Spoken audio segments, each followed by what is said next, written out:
This is the ElseViews. This is the time of the show where we talk about the different things that we have been playing, watching, listening, or planning on listening to. Because Peter told me about his nerding out.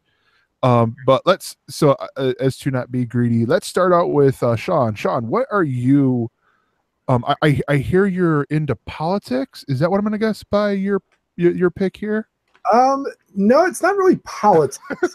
It's, I try to stay as far away from that as possible. No, I'm working on a new history podcast that I'm going to start to release towards the end of the summer. And part of the preparation for that was doing some research, listening to other history podcasts so that I don't come off sounding too similar, or, also get a feel for what people are putting in their history podcasts. And I came across a great show that I wanted to share with people, and it's called Our Fake History. And the tagline on it is a podcast about myths we think are history, and history that might be hidden in myths. Awesome stories that really maybe happened. The host of the show is named Sebastian Major. He's a history teacher, and he's got a great personality about him. It's a one mic show, and he just does a really good job of telling interesting stories. They've done episodes on Billy the Kid and Atlantis, the Trojan War. Sorry, can't even read my own handwriting there. Oh, the Minotaur. So, was the Minotaur real? Was the Minotaur real so much as was the labyrinth a real place? And he just has a really cool take on a lot of different things, and it's a very interesting show, and it's family friendly. My 6-year-old has taken to every time we get in the car asking me to put on Our Fake History, so it's something the two of us can listen to together. There's a lot of great podcasts out there right now. The true crime thing is just like through the roof, but those tend not to be something that you can listen to with your kids. And Our Fake History is definitely one. And it's part of the Dark Myths Collective. So there's a lot of other podcasts that are in a kind of like a podcast community with them. And that's kind of how I found them. But I would just recommend people. I'm binge listening to it right now. And it's a lot of fun and very informative. So, kudos to Sebastian for a great podcast. And it's at ourfakehistory.com, or just look up Our Fake History on your favorite podcatcher.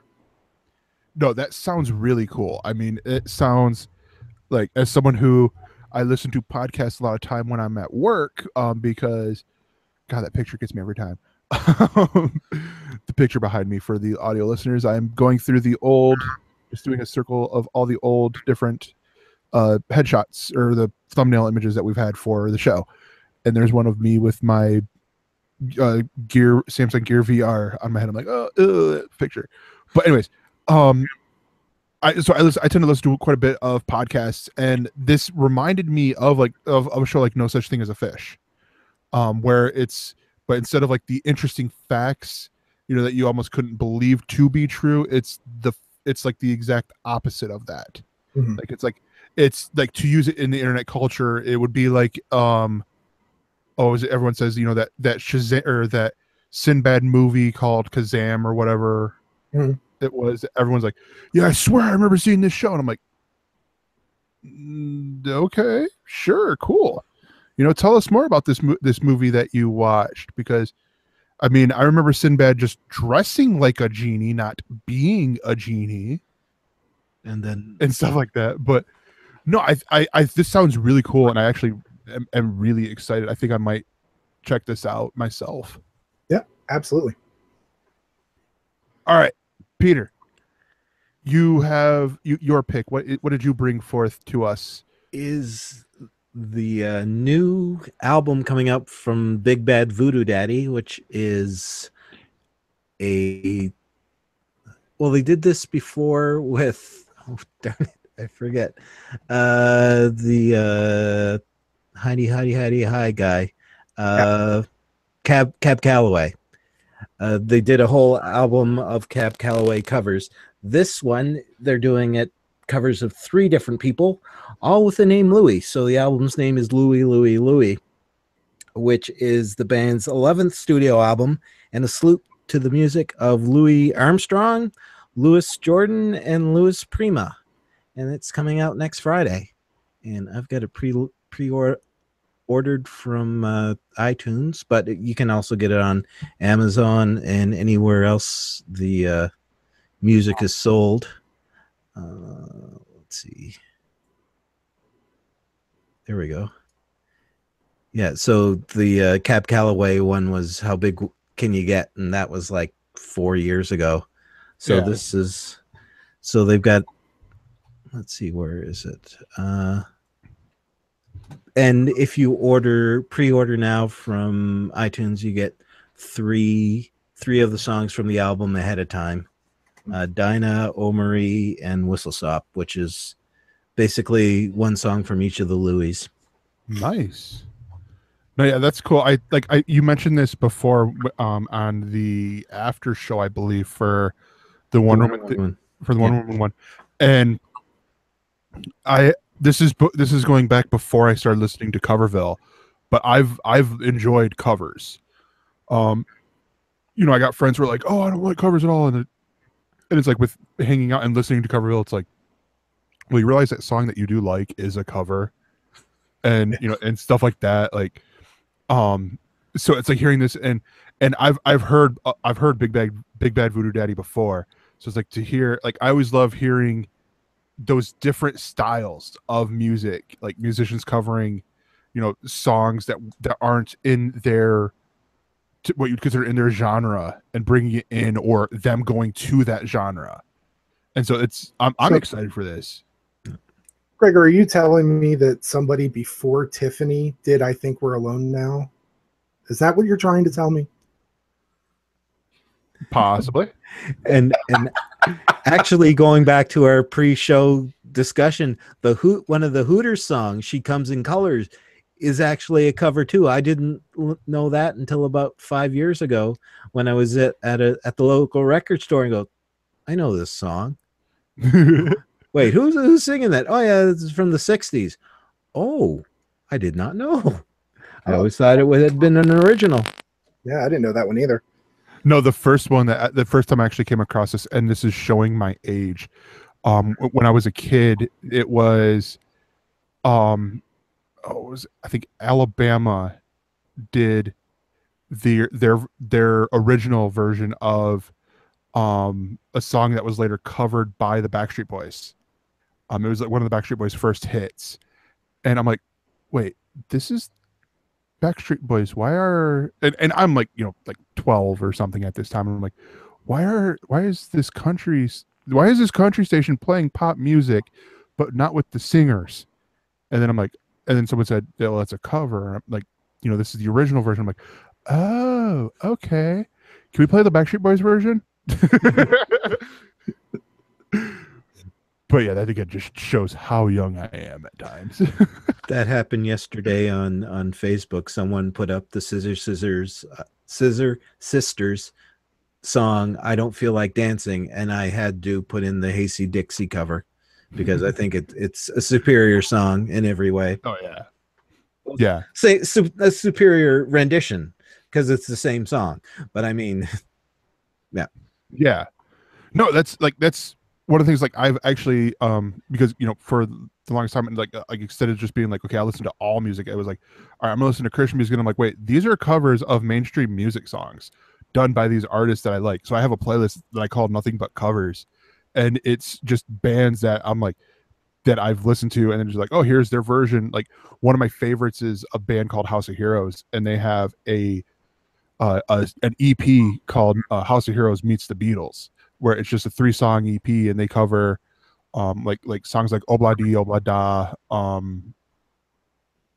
I wish I remembered the other two. There's 2 other ones that are all really good, and I'm like, wow, this is great. Like, so it's not to say like I prefer them over the Beatles, because I feel like if I said that, then all of a sudden Paul McCartney would come up from behind me, be like, you don't mean that, and just break my neck or whatever. But it's like it's cool to hear these in different versions, like to hear especially some songs that were done so great from great musicians like the Beatles. Hmm. So yeah, I'm like again, I'm really excited for this. I'm definitely gonna check it out. I brought a game for you guys. That is a lot of time, like in all honesty, along the lines of what Shawn has, where it's one of these games where you can sit down and you can play with it. I actually talked about this earlier at work for a guy, because he's like, okay, here's my thing. I don't like the internet where I'm at sucks. He's basically using his phone for his internet, for his Xbox, and he has, two boys, and they want to play games. They want to play two-player games, and so he's like, well, what do you recommend that doesn't require internet? And I'm like, sports games, racing games. And then I'm like, oh, there's a game out right now that's free on Xbox Live if you or free on Xbox Live if you have Xbox Live with their games with gold. It's called Speedrunners. So what it is a platformer game where you are playing as one of four people on the screen, and the object of the game is to be the last one still running. There are power-ups, like there's a freeze ray, there's a golden grapple, where you use that and it goes and grabs the person ahead of you and pulls them behind, and you take their momentum. There's a giant lava boulder that if you hit all three people ahead of you, it says strike. I'm like, yeah. There's all these other like little power-ups that are so fun and so cool, and they have simple ways of that you can defeat it, in like rock paper scissors style. I played through their story. There's a very loose story. It's more like just to get you familiar with the arenas, to where so you could get on and do multiplayer or do with your friends, local co-op. Because this is one of the few games where you don't need split screen, because you're just staying on the screen as long as you possibly can. As soon as you hit the edge, boom, you're dead. And all that, and it's fun. It's simple, like you're going around like in a circle, like and counterclockwise for a lot of times. But it never feels boring. You're sitting there looking as you're running, like, okay, could I get here? Could I get okay? If I get here right, I'm far enough ahead that I can cut through and then just wipe them out. And it's a small little independent game. Like originally, it's $15. It's made by Double Dutch Games, and there's another group that they teamed up with that I cannot think of their name right now. But it's a fun, so fun, like little game here that just you sit there, sit there, have fun. Just sit there, run around, like easily a game you could play at a party, with friends, and be like, and just passing the controllers around, like, all right, here you go. I lost here. You could be the speed runner or Buck or like or no Buckshot, or the characters are so funny. There's one called the Falcon. It's the villain from Toy Story 2. It's Al from Al's Barn dressed in the chicken outfit.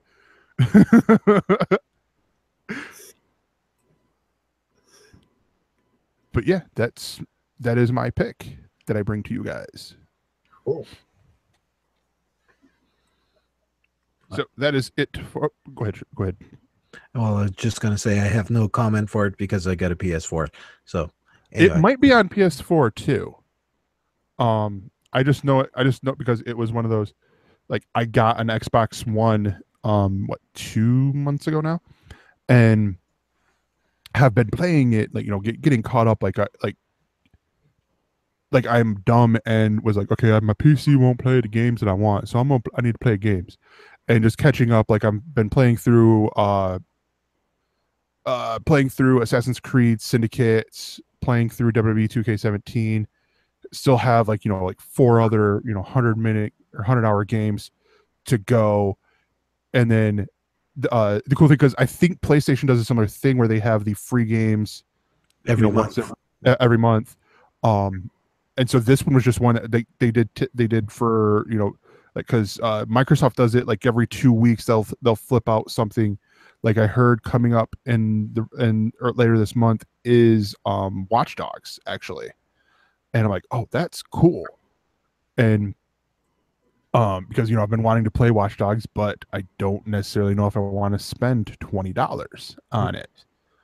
And so this is, it's one of those, it's a great way to experience games, new games that are out there.